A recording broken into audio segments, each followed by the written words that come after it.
This PC is a retro build that we saw in the latest video about those games. It's a computer we have already seen in the past, and it has completely changed its look. Which PC is it?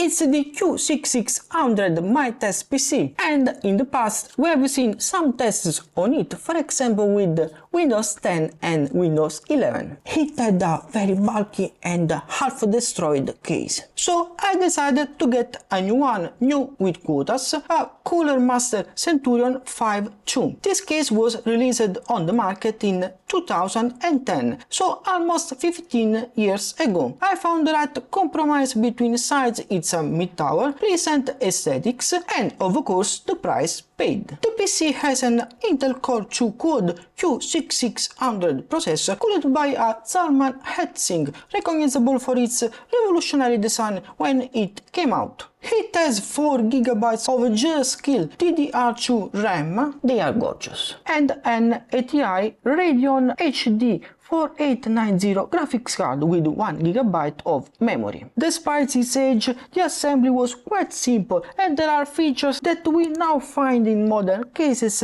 and we take for granted, like the power supply positioned at the bottom. However, during the assembly, I encountered a problem. This case uses brackets that I would describe as sliding to use, for example, with an hard disk. These brackets were not included when I bought the case, and fortunately I managed to buy them brand new. They are not 100% compatible as they are a bit difficult to get into position, but the result is still excellent. Finally, there was another problem that I didn't expect. The monitor remained black even though the PC was running. Initially, I didn't have a buzz speaker inside the PC to understand, based on the sound, what the problem could be. So I did some tests changing the HDMI cable, but the monitor continued to show a black screen. However, the sound from Windows 11 was coming out of the speakers.